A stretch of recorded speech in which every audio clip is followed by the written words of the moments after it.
अगर आप पाकिस्तान के शहरी हैं और आपको जॉब चाहिए, चाहे वो कोई छोटी-मोटी जॉब हो, जिस तरह पुलिस में हो, आर्मी में हो या नेवी में हो, तो उसका तरीका ये है कि पहले आप 14 या 16 साल पढ़ते हैं, यानी कि आप बैचलर या मास्टर्स की डिग्री करते हैं। उसके बाद आप जॉब ढूँढते हैं, आप अखबारात देखते हैं, आप इंटरनेट पे देखते हैं और कोई एडवर्टाइज़मेंट जब आपको नज़र आती है, तो उसके लिए फिर आप एप्लीकेशन जमा करते हैं। जब आप एप्लीकेशन जमा करते हैं, आपसे फ़ी ली जाती है, आपको बताया जाता है अपने सारे डॉक्यूमेंट्स अटेस्ट करें और अपने सारे डॉक्यूमेंट्स भेजें। उसके बाद जब आपके डॉक्यूमेंट्स वहाँ पर पहुँच जाते हैं और अगर आप उस जॉब के लिए अहल होते हैं, तो फिर आपको टेस्ट के लिए बुलाया जाता है, एग्ज़ाम के लिए आपको कॉल आ जाती है। जब आप एग्ज़ाम देते हैं, तो उससे पहले आप बुक्स लेते हैं, आप प्रॉपर तैयारी करते हैं और फिर आप एग्ज़ाम देने वहाँ पे चले जाते हैं। अब अगर आप एग्ज़ाम में सक्सेसफुल होंगे, तो उसके बाद आपका नेक्स्ट स्टेज होता है और जिस तरह मैंने स्टार्ट में कहा, फॉर एग्ज़ाम्पल आर्मी की, पुलिस की या इस तरह की कोई जॉब है, तो फिर आपको फिज़िकल टेस्ट के लिए बुलाया जाता है।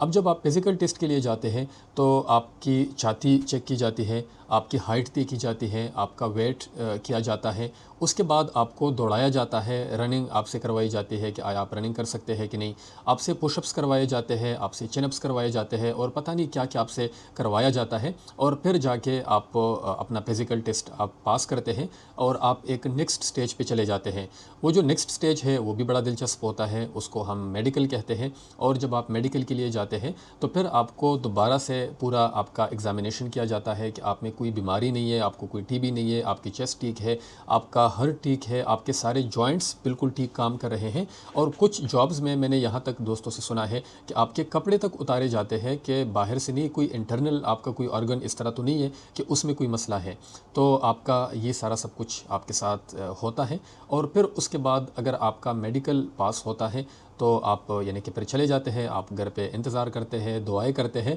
और अगर आप लकी हैं, तो सम टाइम आपको कुछ पैसे देने होते हैं, जिसको हम रिश्वत कहते हैं और कभी-कभार रिश्वत के बगैर भी अगर आप लकी हैं, आपकी दुआएँ यानी कि सुनी जाती हैं, तो आपको फिर आपकी जॉब की ऑफ़र आपको मिल जाती है और आपकी जॉब हो जाती है।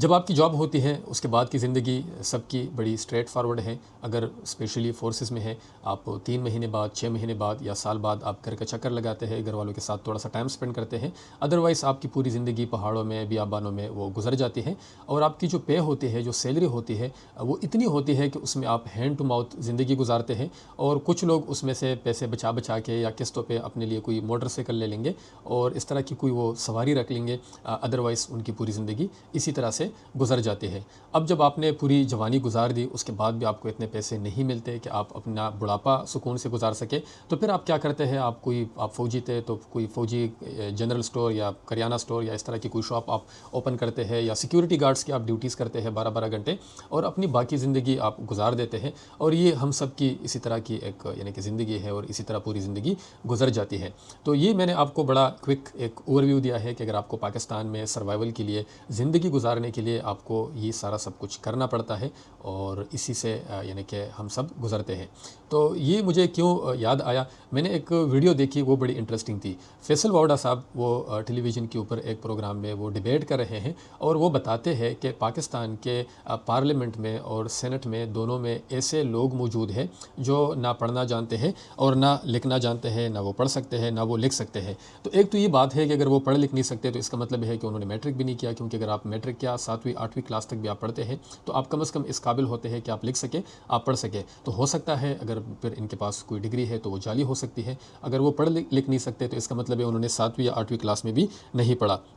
और वो ये भी कहते हैं कि जो डिप्टी चेयरमैन हैं, उनको भी पढ़ना लिखना नहीं आता। ख़ैर, ये जो उन्होंने बातें बताई है, इसमें हमें कोई शक नहीं है और यही वजह है कि पाकिस्तान माशाल्लाह से बहुत स्पीड में जा रहा है, मगर पीछे की तरफ जा रहा है, आगे की तरफ नहीं जा रहा। तो ये सारी वजूहात होती है कि वहाँ पे ऐसे लोग मौजूद हैं कि वो पढ़े लिखे भी नहीं हैं। तो जो आपको मैंने पहले पूरी स्टोरी बताई कि एक गरीब बंदे के कपड़े तक उतारे जाते हैं, रोडों पर दौड़ाया जाता है, बीमारियाँ उनमें देखी जाती है कि कोई बीमारी तो नहीं है और पता नहीं कौन कौन से टेस्ट और सारा सब कुछ करवा के उसके बाद एक छोटी सी नौकरी पर उसको रखा जाता है। मगर अगर आपने सेनेटर बनना है, आपने मिनिस्टर बनना है और आपने ये बड़े बड़े ओहदे एंजॉय करने हैं पाकिस्तान में, तो उसके लिए कोई रिक्वायरमेंट नहीं है। उसके लिए सिर्फ यही रिक्वायरमेंट है कि या तो आपका ताल्लुक़ किसी शाही ख़ानदान से है, या आप बहुत बड़े डाकू है, या आप बहुत बड़े 2 नंबर है। तो अगर पाकिस्तान में आप ये है, फिर ना आपका एप्लीकेशन है, ना एप्लीकेशन फ़ी है, ना आपका कोई टेस्ट है, ना आपका कोई क्राइटेरिया है, ना आपका मेडिकल है, ना आपकी आइज़ चेक होगी। आप जस्ट यानी कि जो मर्ज़ी है आप आके बैठ जाए और आप पाकिस्तान के ऊपर हुकूमत करें। तो ये बड़ा इंटरेस्टिंग है और